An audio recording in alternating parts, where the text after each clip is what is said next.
My panel's back with me. So again, let's see what the Turkish president has to say tomorrow, Mike. But our president, President Trump, continues to say this is an incredible ally, and he allows for the possibility that MBS did not order this death. Can he hang in there with that story? Well, I don't think it really matters to Trump that much because he looks at our domestic politics and he doesn't think that this will affect it. And I largely think he's right.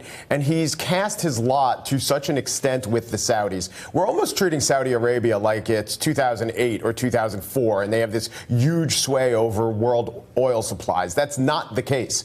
But what Trump did was, beyond just making his first visit there are two pillars of Middle East policy, and it's Israel and Saudi Arabia. And he emboldened MBS and told him, yeah, everything that you're doing is great. And then when MBS does this or has this murder done in his name, and by the way, a fist fight that went wrong, the Turks are saying that you just happen to bring a saw. Yeah, a bone saw was brought. So we know that. And also I'd like to point out that if there is a fist fight that goes wrong, that's still in the United States felony murder. And also that they don't even have a written penal code in Saudi Arabia. So Saudi Arabia is a really tough ally in terms of human rights. I don't think Trump thinks that the electorate will care about it. And he thinks that perhaps he could give his tap dance and skate on by, with the only consequences being, Republicans and Democrats in Congress do this and say bad boy. Well, there does seem to be a bit of incredulity, at least in some corners, about this. The Wall Street Journal has details of a call that they say was made between Jared Kushner and the Crown Prince October 10th, and they cite a person close to the royal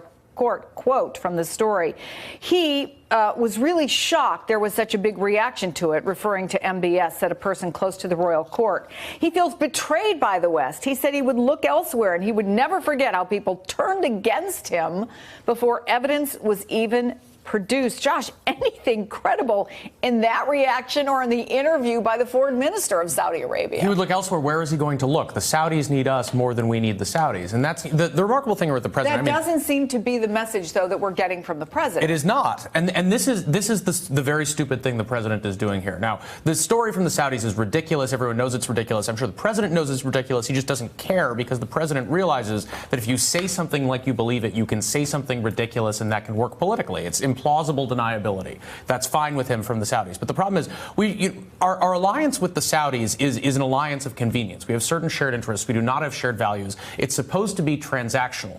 And the Turks, what they realize here is the Saudis have done something that creates a big problem for them. And the Turks, I'm sure, are trying to come up with the best transaction they can, how they can use this leverage point to get something out of the Saudis. There's a lot we would like out of the Saudis. There are ways they could be more helpful to us in the region. They could stop funding extremist mosques in Europe that are destabilizing countries in the West. Well, Jared Kushner has made it a centerpiece of this Middle East peace that he was going to broker so easily. And by the way, I thought one of the most telling sentences, speaking of credibility, out of the Washington Post interview with the president was him saying of Jared Kushner and MBS, they're two young guys. Jared doesn't know him well or anything. They're just two young people. They are the same age. Well, they like each other. And this is the thing. When we see the White House here not apparently trying to use this incident in order to get anything out of Saudi Arabia, maybe they are getting something out of Saudi Arabia. It's just something private, something financial, rather than something for the U.S. national interest. Right, because Trump has said that I have no business interest in Saudi Arabia, but the Saudis clearly have a business interest in him buying, at least he brags on the campaign trail, tens of $millions